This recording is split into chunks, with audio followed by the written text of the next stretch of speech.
The blade pierced clean through Cordelia's shoulder, pinning her against the weathered oak like a butterfly to a board. Her scream split the Arizona dawn as three outlaws circled their wounded prey, their horses snorting and pawing the dust of what had once been the peaceful settlement of Whisper Creek. "Please, don't take the knife out. Let me die," she gasped, crimson spreading across her white cotton dress like spilled wine on linen. The pain was a living thing, clawing at her consciousness, but she knew the truth removing the blade would unleash a torrent that would drain her life in minutes. Casimir Redstone, the leader of the murderous trio, sneered as he reached for the knife's handle. "Oh, we ain't done with you yet, pretty bird. You're gonna tell us where your daddy hid that gold, or we'll make this real slow." The thunder of hoofbeats shook the earth before Casimir's fingers touched steel. From the mesa's shadow emerged a figure that seemed carved from the very mountains, themselves 8 feet of bronzed muscle and war paint, astride a paint horse that moved like liquid lightning. Nalnish, they called him in his Apache tongue, the ghost who walks in daylight. His obsidian eyes found Cordelia's azure ones across the chaos, and something shifted in the fabric of the world. Time slowed as recognition bloomed between them, not of faces, for they'd never met, but of souls that had been searching across lifetimes. "You won't die alone," his voice rumbled like distant thunder, though she couldn't understand how she heard his words so clearly. The promise hung in the air between them like a sacred vow. Kazimir spun, his Colt already clearing leather, but Nalnish was death incarnate. The war lance left his massive fist with the force of divine judgment, taking Redstone through the chest and lifting him from his saddle to pin him against a Joshua tree 20 feet away. The remaining outlaws, Jeremiah Voss and Pike Holloway, opened fire as their horses reared in terror. Bullets whined past Nalnish like angry hornets, but he flowed between them like smoke, his tomahawk singing its deadly song. Voss's scream was cut short as the blade found his throat, while Pike turned his mount to flee only to find an arrow sprouting from his spine. Silence fell like a shroud over Whisper Creek, broken only by Cordelia's labored breathing and the creak of the knife in the oak. Nalnish dismounted with fluid grace, his massive frame somehow gentle as he approached the wounded woman. Blood matted his long black hair, and war paint couldn't hide the ancient sadness in his eyes. "The blade must stay," she whispered, her voice barely audible. "I know the way of wounds." He knelt before her, his calloused hands hovering near her face but not quite touching. "Then we wait together, White Flower. Tell me your name, so I may sing it to the spirits." "Cordelia Fairweather." The words came out in a rush of breath. "And you are?" "Nalnish, the one who kills silently."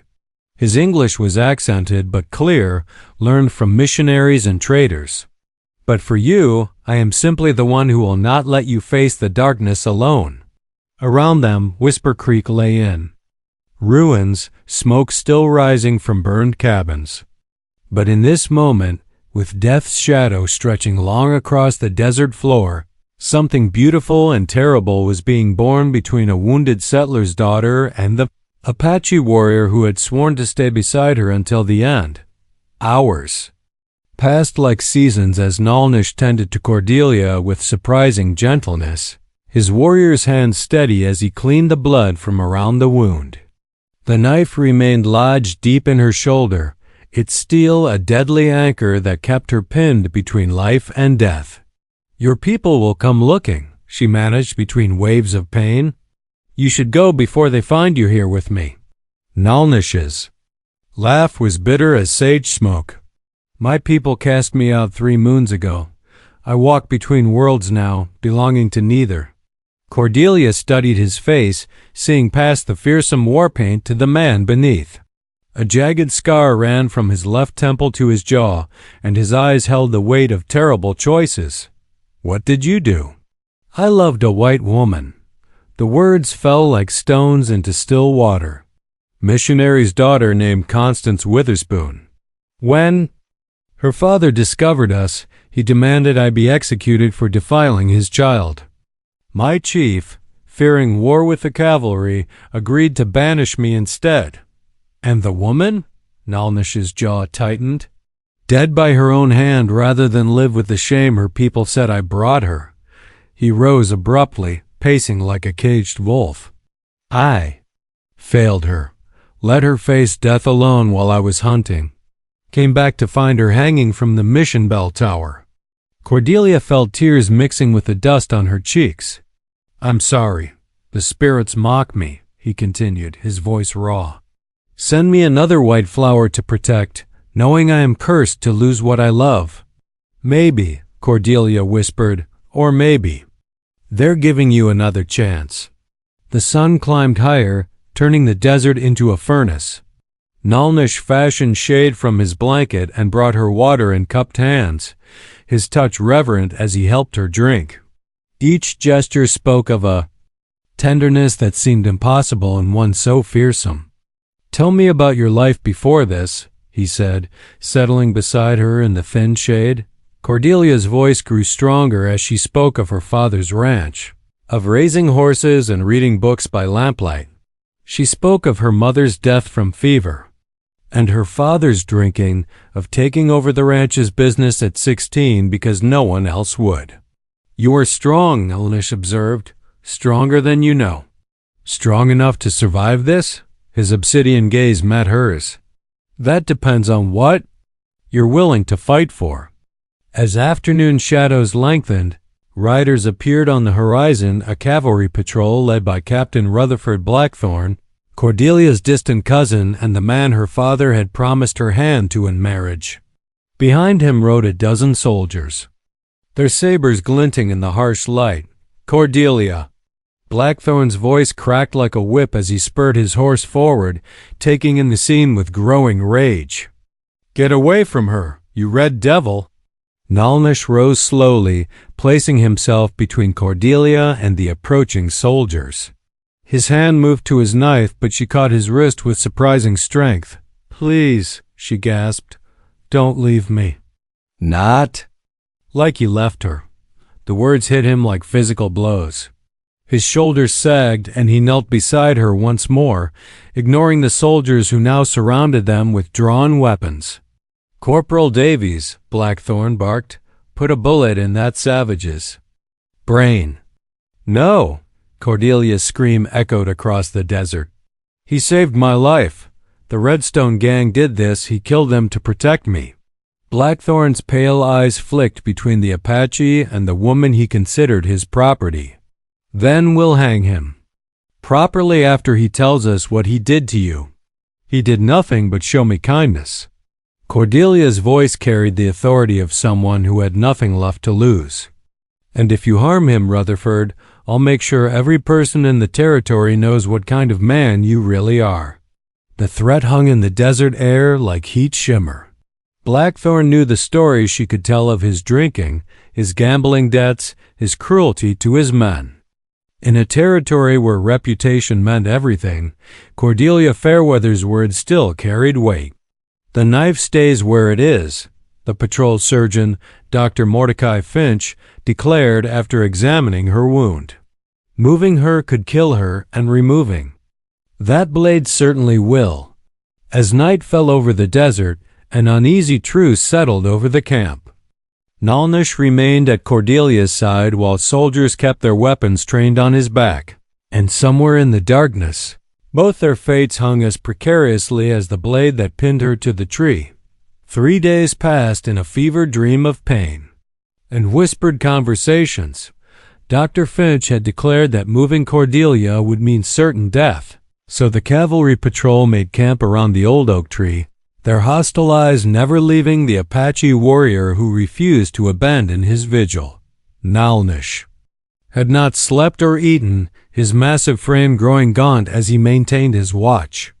When Cordelia's fever spiked in the pre-dawn hours, burning her skin like desert fire, he began to chant in his native tongue, his deep voice weaving through the darkness like an ancient prayer. What's he doing to her? Captain Blackthorne demanded, his hand moving to his pistol. Dr. Finch, A grizzled veteran who had seen more death than any man should held up a restraining hand. Healing songs. I've seen Apache medicine work miracles that would shame our finest physicians. Nalnish's calloused palms hovered inches above Cordelia's burning forehead, never quite touching but somehow drawing the heat from her fevered skin. Her breathing eased, and the delirium that had gripped her for hours finally broke like storm clouds parting. "How?" she whispered, her voice hoarse but clear.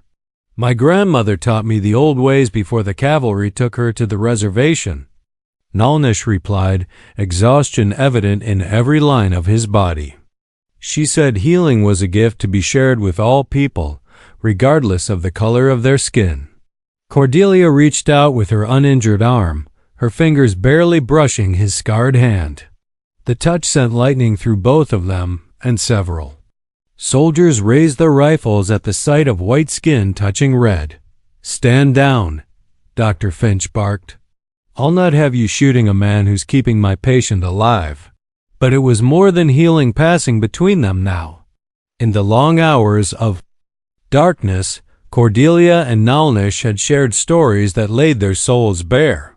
She told him of her childhood dreams of traveling beyond the desert, of the books she'd hidden from her father because he thought learning made women unmarriageable. He spoke of his vision quests, of the spirits who had shown him glimpses of a different world where red and white could live in peace. "If I die," she said during the fourth night, when infection had begun to creep into her wound like poison, "will you carry my spirit to that place you described? The valley where the river runs silver and all tribes are welcome?" Nalnish's jaw clenched. "You will not die. I won't allow it. You can't fight death itself, mighty warrior." "Watch me," he growled, rising to his full height. In the moonlight, war paint stark against his bronze skin, he looked like some ancient god of thunder and stone. "Spirits of my ancestors," he called. Out in Apache, then switched to English so Cordelia could understand. "I offer my life for hers. Take my strength, my years, my breath, but let her live." The desert wind stilled as if the very earth was listening. Dr. Finch later swore he saw something impossible, a shimmering in the air around the wounded woman, like heat waves but cold and silver as starlight. The infection that had been spreading. Red tendrils up her arm began to recede, drawn back as if by invisible hands. "Witchcraft," one of the soldiers muttered, crossing himself. "Medicine," Dr. Finch corrected firmly. "The kind they don't teach in schools back east." By morning, Cordelia's color had returned, though the knife remained lodged in the oak. She was strong enough to sit up, to take water and thin broth that Nalnish prepared from desert plants with knowledge passed down through generations. Captain Blackthorn watched this miraculous recovery with growing unease. His plans for a quick wedding and claim to the Fairweather Ranch were crumbling like sandcastles in the tide. Worse, he could see the way Cordelia looked at the Apache with gratitude. Yes, but also with something deeper and far more dangerous. "The patrol returns to Fort Bravery tomorrow," he announced.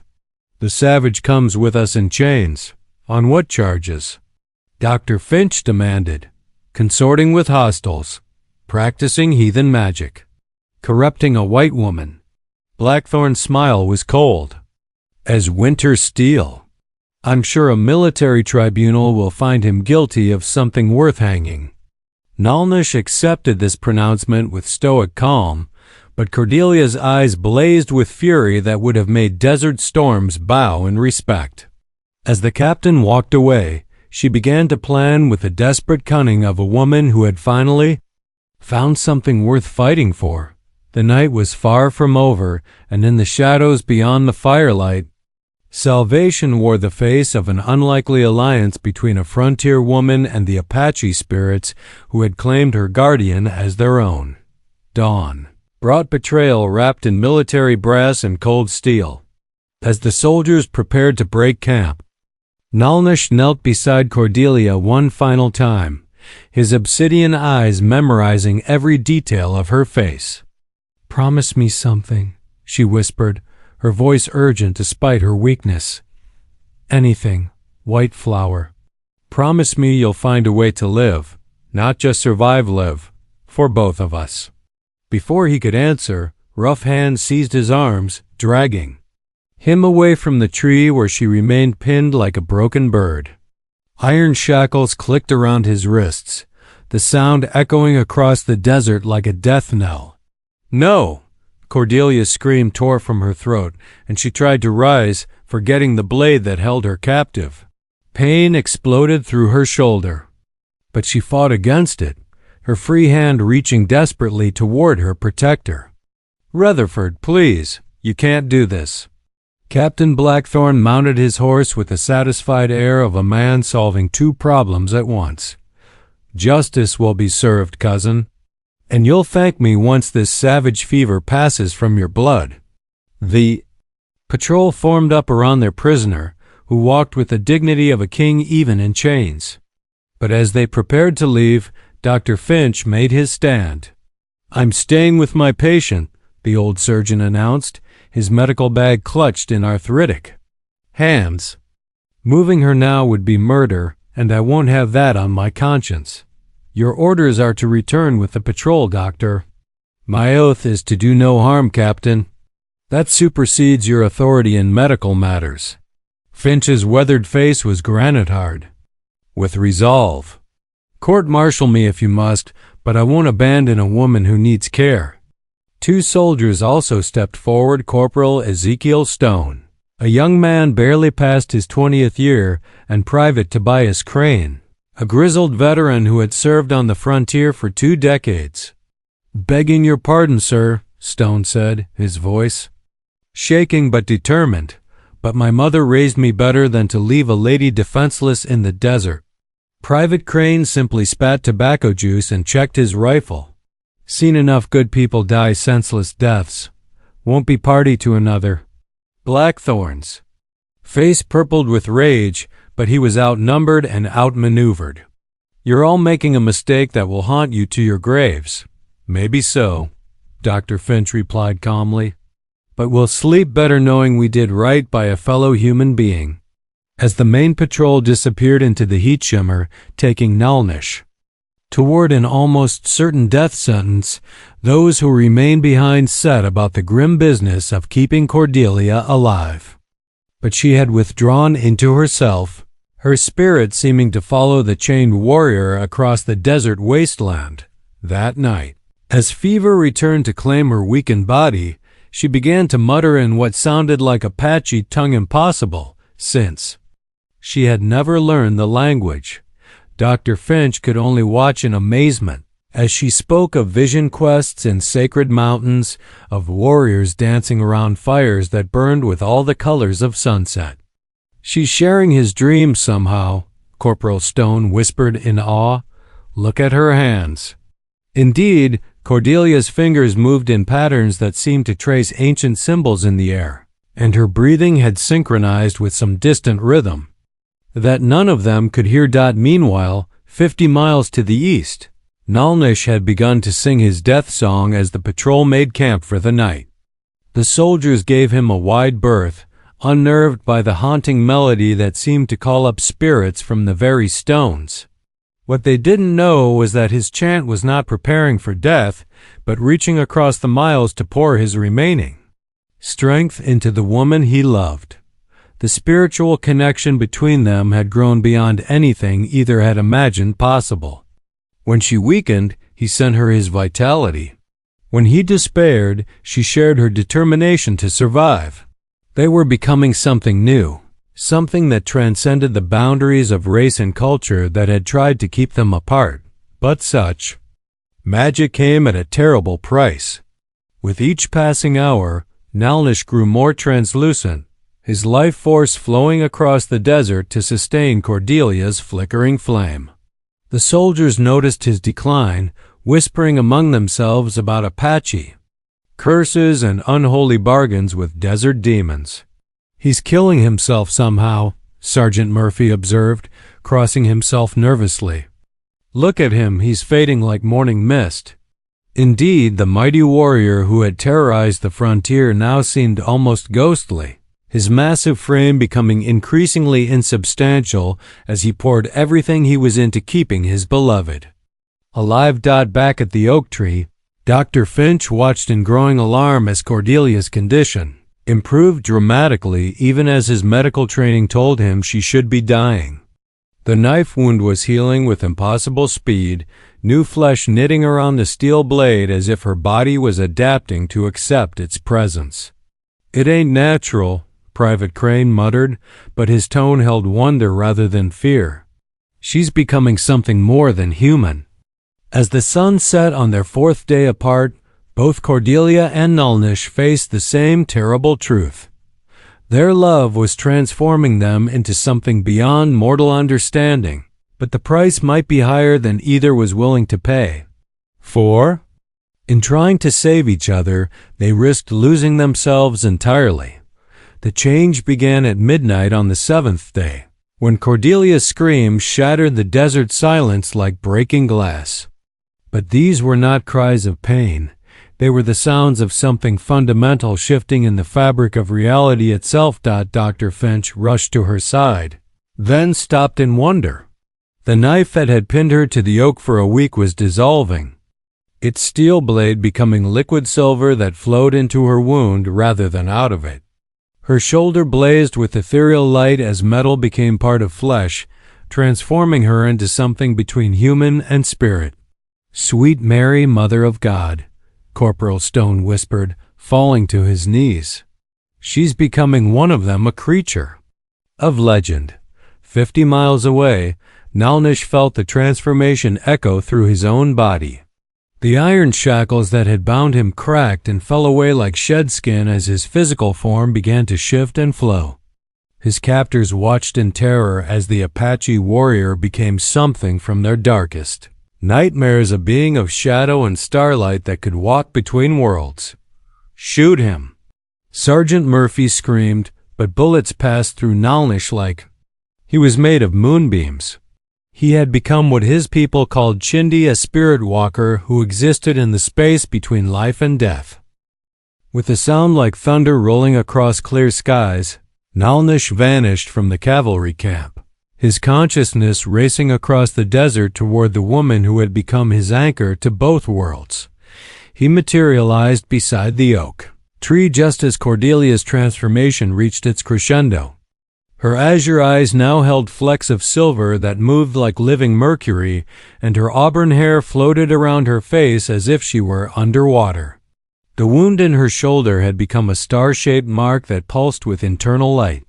"My God," Dr. Finch breathed, "what have you two become?" Nulnish, now more spirit than flesh, reached out to touch Cordelia's face. Where his fingers made contact, her skin glowed with the same ethereal radiance that surrounded him. "We are what love creates when it refuses to bow to death," he said, his voice echoing as if spoken from a great distance. Cordelia rose from the base of the oak tree with fluid grace, no longer pinned to the earth by mortal limitations. As she stood, the desert around them began to change. Wildflowers bloomed instantly in her footsteps, and the dry creek bed filled with crystal-clear water that sang with voices of ancient springs. "The spirits have answered our prayers," she said, her voice harmonizing with itself in impossible ways. "But they demand a choice." Nulnish nodded, understanding flooding through their shared consciousness. "We can remain as we are, neither fully alive nor dead, walking between worlds for eternity, or we can choose to be human again, accepting whatever time we have left together." Cordelia's transformed eyes met his, and in that gaze lay all the weight of forever. "But if we choose mortality, the magic will fade, and my wound will likely kill you within the hour," Dr. Finch finished grimly. "The knife may be gone, but the damage was extensive. Only supernatural healing has kept you alive this long." The watching soldiers held their breath as the transformed lovers faced the most crucial decision of their extraordinary existence. Around them, the desert continued its metamorphosis, becoming a garden paradise that existed only in the space their love had carved out of the harsh reality of the Arizona wasteland. "What does your heart tell you?" Nalnish asked, his spectral form beginning to solidify as he wrestled with the choice. Cordelia was quiet for a long moment, her silver-flecked eyes reflecting stars that shouldn't have been visible in the pre-dawn. "Sky. That a single day of true life is worth more than an eternity of existing between worlds. Even if that day might be our last, especially then." She smiled, and in that expression was all the courage that had ever been born in human hearts. For what is love without the risk of loss?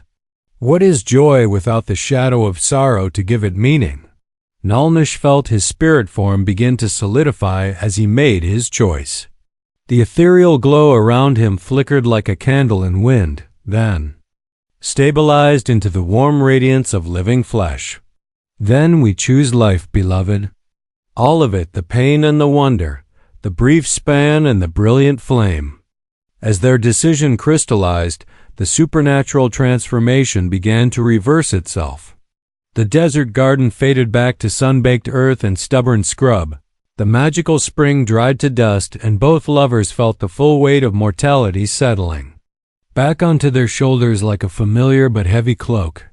Cordelia gasped as pain flooded back through her wound, but this time it was clean pain, the honest ache of damaged flesh beginning to heal naturally rather than the desperate agony of approaching death. The star-shaped mark on her shoulder remained, but now it was merely a scar, beautiful in its own way but no longer glowing with otherworldly power. "Will she live?" Nalnish asked Dr. Finch, his voice once again fully human and rough with exhaustion. Old surgeon examined Cordelia's wound with hands that shook slightly from witnessing miracles his medical training couldn't explain. "The bleeding has stopped, the infection is gone, and the muscle damage appears to be healing cleanly, with proper care and rest." He looked up at them both with something approaching reverence. "Yes, I believe she not only live but make a full recovery." As the first rays of true dawn painted the sky in shades of rose and gold, Cordelia and Nalnish stood together as mortals once more, their hands intertwined and their hearts beating in synchrony. They had chosen love over immortality, risk over certainty, and the precious, fragile gift of human existence over the cold perfection of eternal detachment. Sound of approaching horses shattered the peaceful morning like gunshots echoing across a cathedral. Captain Blackthorne had returned with a full company of cavalry, their sabers glinting in the early light as they surrounded the small group at the oak tree with military precision. "Arrest them all for aiding and abetting an escaped prisoner," Blackthorne commanded, his pale eyes burning with the fury of a man whose careful plans had been demolished by forces beyond his understanding. But the soldiers who had witnessed the night's miraculous events stood their ground. Dr. Finch stepped forward, his medical bag clutched like a shield against military authority. "Captain, I must respectfully request that you reconsider. Miss Fairweather requires immediate transport to proper medical facilities, and this man," he indicated Nalnish, "has committed no crime except saving her life." "He's a hostile Apache who killed 3 white men," Blackthorne snarled. "That's enough for a hanging in any territorial court." 3 murderers and thieves, Cordelia corrected, her voice carrying new strength despite her physical weakness.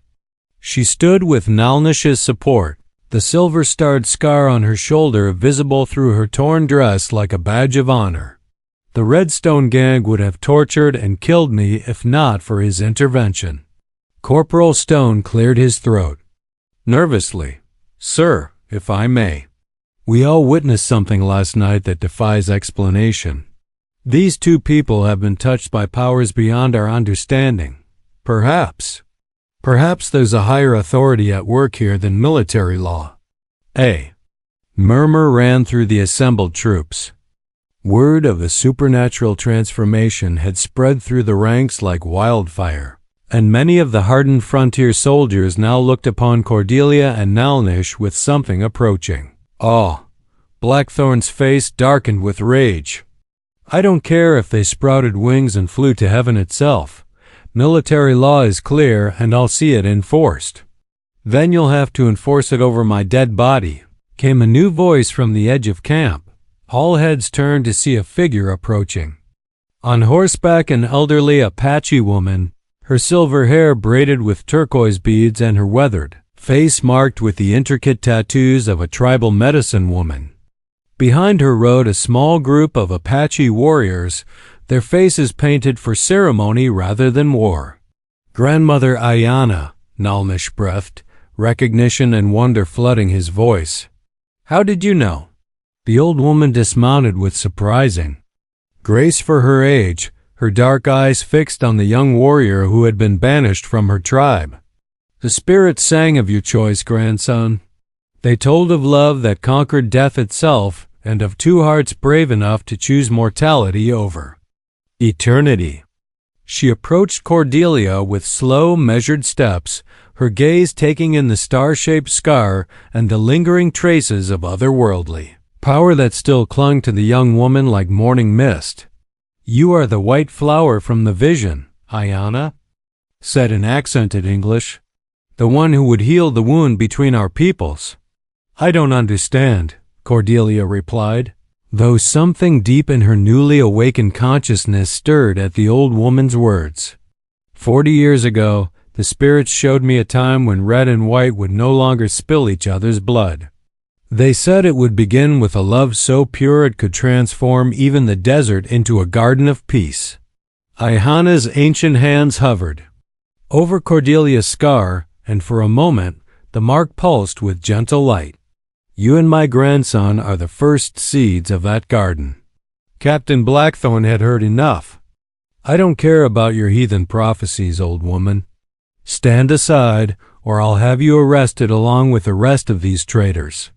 But his threat rang hollow as more figures emerged from the desert Apache warriors, yes, but also white settlers, Mexican vaqueros, and even a handful of cavalry soldiers who had deserted their posts. All had been drawn by rumors of a miracle in the wasteland, of a love that had defied death itself. Seems you're outnumbered, Captain, Dr. Finch observed mildly, and outgunned, unless I miss my guess.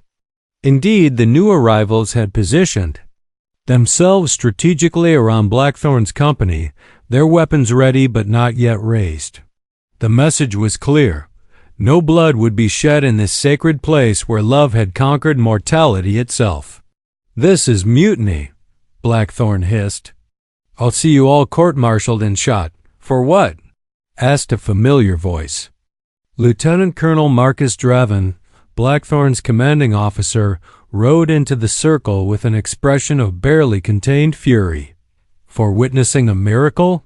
For choosing mercy over vengeance? For recognizing that some things transcend military protocol? Blackthorn's face went white as he realized his support was evaporating like morning dew. Sir, my orders were clear. Your orders, Draven interrupted, were to maintain peace in this territory, not to start a war over your personal vendetta against a woman who refuses to marry you. The truth hung in the desert air like a death sentence. Blackthorn's obsession with Cordelia and his jealousy of her connection to Nalnish had driven him to acts that bordered on treason. Furthermore, Draven continued, dismounting to approach the couple who had become the center of a growing legend, Territorial Governor has received word of recent events. He's declared this site a protected sanctuary and granted full pardons to all involved parties. As the sun climbed higher, painting the desert in shades of hope and redemption, Captain Blackthorn found himself facing a choice much like the one Cordelia and Nalnish had made the night before: accept defeat with grace, or destroy himself. In futile defiance of forces greater than his own petty ambitions. 5 years later, the settlement that had grown around the sacred oak tree bore little resemblance to the desolate outpost where Cordelia had nearly died. Harmony Springs, as it came to be known, had become a beacon of hope in the harsh Arizona territory, a place where Apache and white, Mexican and African, all manner of people found common ground in the shadow of love's greatest victory. Cordelia stood on the porch of the hospital she had built with money from her father's estate, watching her husband work with a group of Apache children in the garden that had become the town's crown jewel. Nalnish moved among them with infinite patience, teaching them to coax life from the desert soil. With techniques passed down through generations of his people, the star-shaped scar on her shoulder caught the afternoon light, still faintly luminescent. After all these years, a permanent reminder of the choice they had made to embrace mortality together. She touched it absently, feeling the phantom echo of otherworldly power that had saved her life and transformed their love into something legendary. "Mama, look what Uncle Nalnish taught us." Their daughter Esperanza came running up the path, her mixed heritage visible in her bronze skin and azure eyes, her dark hair flying behind her like a banner of joy. In her small hand she carried a desert rose that bloomed impossibly large and fragrant. Behind her came their son Raphael, 2 years younger but already showing his father's quiet strength and his mother's fierce intelligence. "Papa says the flowers grow bigger here because the earth remembers when love made it into a paradise," he announced with the solemnity of a child repeating sacred words. Cordelia knelt to embrace both children, marveling as she did every day at the miracle of their existence. Apache and white blood flowed in their veins without conflict, creating something beautiful and new, living proof that love could indeed heal the wounds between peoples. "Where is your father now?" she asked, though she already knew the answer. Nalnish would be at the council meeting, working with Apache leaders, territorial officials, and the growing community of Harmony Springs to expand the peace treaty that had made their town possible. "Talking with the important men," Esperanza said with a dramatic sigh that made her mother smile. "Always talking about boring grown-up things." But the boring grown-up things were anything but trivial. Under Nalnish's leadership, working alongside progressive officials like Lieutenant Colonel Draven and progressive Apache leaders like Grandmother Ayana, they had created something unprecedented, a self-governing territory where traditional Apache law and American territorial law worked in harmony. The success of Harmony Springs had attracted attention from Washington itself. Politicians and journalists made pilgrimages to see the miracle town, where former enemies now worked side by side to build something greater than either could achieve alone. As evening approached, Cordelia made her way to the old oak tree where her journey had begun. The knife wound that had once pinned her to its trunk had healed completely, but the tree itself bore permanent marks, grooves in the bark that formed a pattern resembling intertwined hearts. She found Nalnish there, as she often did at the end of difficult days, sitting in meditation beneath the sacred branches. Even at 35, he retained the powerful build that had once made him legendary among warriors, but now his strength was channeled into building rather than destroying. "The council meeting went well?" she asked, settling beside him on the worn blanket that had become their evening refuge. "The railroad company has agreed to our terms," he said, his voice carrying satisfaction tinged with exhaustion. "The line will bypass the sacred sites, and they'll employ both Apache and white workers at equal wages." Cordelia leaned against his shoulder, feeling the steady rhythm of his breathing. "Sometimes I can hardly believe we've come so far from that day when you found me bleeding and broken." Nalnish's arm tightened around her, protective and possessive after all these years. "Do you ever regret the choice we made? To be mortal rather than spirits walking between worlds?" She considered the question seriously, as she always did when he asked it. Did she regret choosing the pain and joy of human existence over the cold perfection of eternal detachment? "Never," she said firmly, turning to meet his obsidian gaze. "Every scar, every tear, Every moment of fear has been worth it for the privilege of growing old with you, of watching our children discover the world, of building something that will outlast us both." Above them, the first stars appeared in the darkening sky, and Cordelia could swear she saw approval in their ancient light. The spirits who had offered them immortality had not been disappointed by their choice. Rather, they seemed to celebrate the courage it had taken to embrace the full spectrum of human experience. "Captain Blackthorne came by the clinic today," she mentioned casually, knowing the news would interest her husband. Nalnish raised an eyebrow. After his disgraceful removal from command, Rutherford Blackthorne had become a broken man, drinking away his remaining years in the saloons of distant towns. But recently, he had begun showing up at Harmony Springs, apparently drawn by the same forces that attracted other lost souls to their sanctuary. What did he want? To apologize, again. Cordelia's voice held no bitterness, only the weary compassion of someone who had learned to forgive even those who had tried to destroy her happiness. "Dr. Finch thinks the whiskey is finally killing him. He may not have long." They sat in comfortable silence, watching their children play with others in the gathering dusk. Apache, Mexican, white, and every combination thereof, creating a tableau of harmony that would have been impossible anywhere else in the territory. "Mama, Papa," Esperanza called from the garden. "Come see what we found." Hand in hand, Cordelia and Nalnish walked to where their daughter knelt beside a patch of earth that had been barren that morning. Now, impossibly, a small spring bubbled up from the desert floor, its waters crystal clear and singing with the same voice they had heard the night of their transformation. "The spirits are still with us," Raphael whispered in wonder, his young face reflecting the starlight on the water. "They were never gone, son," Nalnish replied, kneeling to cup the miraculous water in his hands. "They simply learned to work through human hearts instead of around them."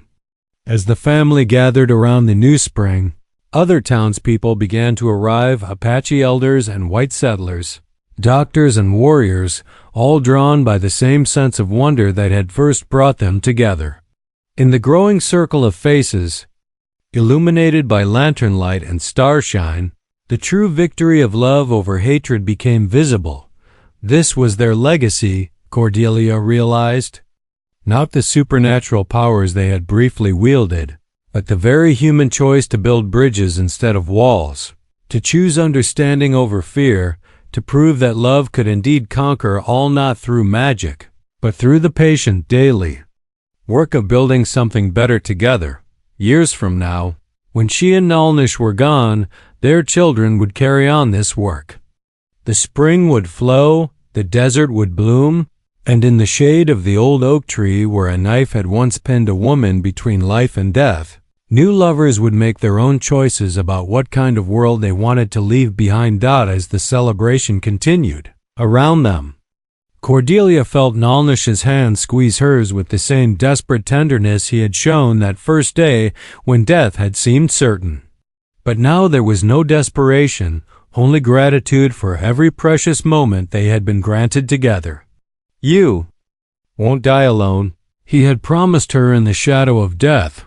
He had kept that promise in ways neither of them could have imagined, and in doing so, he had ensured that neither of them would ever truly die at all. For love like theirs, tested in fire and tempered by sacrifice, becomes immortal not through magic, but through the lives it touches, the hope it inspires, and the better world it leaves behind, under the desert stars in the garden that had grown. From their courage, Cordelia and Nalnish held each other close and knew that their greatest adventure was not the supernatural transformation they had experienced, but the beautifully ordinary miracle of growing old together in a world they had helped heal, one heart at a time. The knife that had once threatened to end her life had become the catalyst for something far greater, a love story that would echo through the generations, proving that even in the harshest wilderness, even between the most unlikely souls, love could indeed bloom eternal.